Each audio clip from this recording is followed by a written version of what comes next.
जी, चलिए अब शुरू करते हैं। जैसे कि मैंने आपको बताया था कि जावा के बेसिक से हम शुरू करेंगे। और तो सबसे बेसिक जो होता है वो होता क्या है कि जैसे कि सोर्स कोड होता है। तो सोर्स कोड इसे क्या कहते हैं? जैसे कि जावा जो है, जावा बिल्कुल बेसिक से हम शुरू करेंगे। तो जावा जब बिल्कुल बेसिक से शुरू करेंगे तो इसको जो है सोर्स कोड, इसमें क्या होता है? तो सोर्स कोड सबसे पहले हम समझेंगे कि सोर्स कोड होता क्या है। तो अभी ऐसे समझिए कि सोर्स कोड वो सारी चीज़ें जो हम मतलब जो हम पढ़ सकते हैं। जैसे कि कोई भी कोड हम लिखते हैं, जैसे कि जावा में हम किसी भी प्रकार का कोई भी कोड लिखते हैं, ठीक है। तो वो जो कोड होता है, अगर हम उसको पढ़ सकते हैं अपनी अपनी भाषा में, मतलब हम अगर ऐसे भी पढ़ सकते हैं, तो उसको जो है सोर्स कोड कहते हैं। सोर्स कोड की अगर डेफिनेशन के बारे में बात करें तो the program which is written by the developer, ठीक है। जो डेवलपर लिखता है और जो कि ह्यूमन रीडेबल फॉर्मेट में होता है, उसे ही सोर्स कोड कहते हैं। यानी बेसिकली आप ये समझिए कि जो आप जैसे जो भी जो डेवलपर होते हैं, या आप अपने आप को समझ लीजिए, अगर आप कंप्यूटर पे या अपने लैपटॉप पे कुछ भी लिखते हैं, जो आप लिखते हैं, ठीक है। अगर जो आप जैसे कि जावा का कोड लिखते हैं, वो अपनी आंखों से हो सकता है कि आप उसका आउटपुट ना बता पाएँ, आप उसकी चीज़ें आप कंपाइल ना कर पाएँ, वो सब ठीक है। बट आप अगर उसको पढ़ पा रहे हैं, जैसे कि इंग्लिश आप पढ़ पा रहे हैं, तो अगर इंग्लिश आप पढ़ पा रहे हैं तो उसको जो बोलते हैं, वो बोलते हैं उसे उसे बोलते हैं सोर्स कोड, ठीक है। उसके बाद अगला आता है बाइट कोड, कि आखिर बाइट कोड क्या होता है। तो बाइट कोड को समझने से पहले बाइट कोड देखिए, बाइट कोड क्या होता है? जो कंपाइलेशन होता है, ठीक है। अगर आफ्टर सक्सेसफुल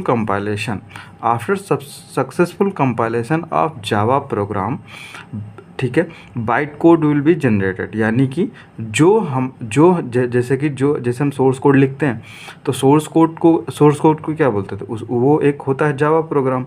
तो जब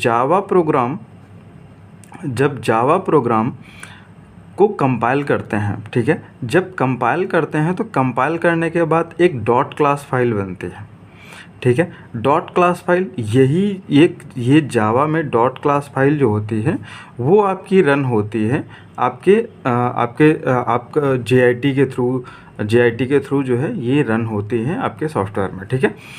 तो जो डॉट क्लास फाइल बनती है, डॉट क्लास फाइल को ही अगर हम डॉट क्लास फाइल जो होती है उसे ही जो है बाइट कोड बोलते हैं, ठीक है। उसको ही बाइट कोड बोलते हैं। That byte code will be processed further while running the program. यानी मैंने आपको बताया पहले ही कि जो बाइट कोड होता है, ठीक है, बाइट कोड ही फर्दर आपके जो है रनिंग जो प्रोग्राम होता है उसमें जो है रन करता है। बाइट कोड का ही काम होता है कि वो आगे चल के उसमें जो है रन करता है। तो आप इसको समझ गए कि जो बाइट कोड होता है, बाइट कोड को ही हम डॉट क्लास फाइल बोलते हैं। डॉट क्लास फाइल यही जो है, जो डॉट क्लास फाइल होती है, यही जो है पूरे प्रोग्राम में यही रन करती है, ठीक है। आगे बढ़ते हैं। तो आगे जो होता है, आगे है जेआईटी कंपाइलर। तो जेआईटी कंपाइलर क्या होता है? तो जेआईटी कंपाइलर बेसिकली जो बाइट कोड होता है, ठीक है, बाइट कोड जो जैसे कि आपने ऊपर पढ़ा कि जो बाइट कोड होता है, बाइट कोड को एक बाइनरी फॉर्मेट में कन्वर्ट करने का, बाइनरी फॉर्मेट में जो कन्वर्ट करता है वो करता है जेआईटी कंपाइलर। जेआईटी का फुल फॉर्म क्या होता है? जेआईटी का फुल फॉर्म होता है जस्ट इन टाइम कंपाइलर। यानी कि जब आप जिस टाइम पे प्रोग्राम रन होता है, जिस टाइम पे भी प्रोग्राम रन होता है, सेम टाइम पे जेआईटी क्या करता है? जेआईटी जो है आपके बाइट कोड को बाइनरी फॉर्मेट में कन्वर्ट कर देता है।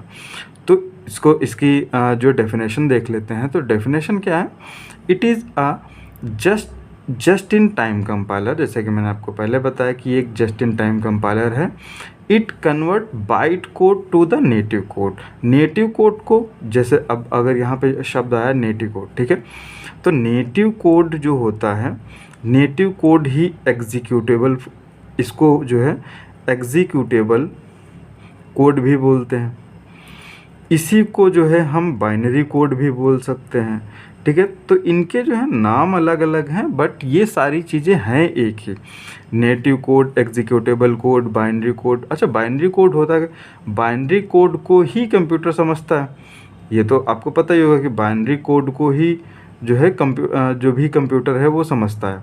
तो इसलिए जो है बाइट कोड को बाइनरी कोड में कन्वर्ट करते हैं at the time of adding corresponding platform compatibility. यानी अगर हम सी में कंपेयर कर रहे हैं, कंपाइल कर रहे हैं, सी में प्रोग्राम रन कर रहे हैं, तो सी का जो भी कंपाइलर होगा उसके थ्रू जो है ये बाइनरी कोड में कन्वर्ट करेगा।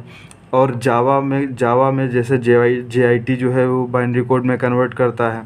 ठीक है, तो जो जिस भी प्लेटफॉर्म पे आप जावा के प्रोग्राम को आप रन करेंगे, जिस भी प्लेटफॉर्म पे आप जावा के प्रोग्राम को रन करेंगे, उसका जो JIT कंपाइलर होगा वो बाइनरी फॉर्मेट में इसे जो है कन्वर्ट कर लेगा। इसी को जो है JIT कंपाइलर बोलते हैं। ठीक है, धन्यवाद।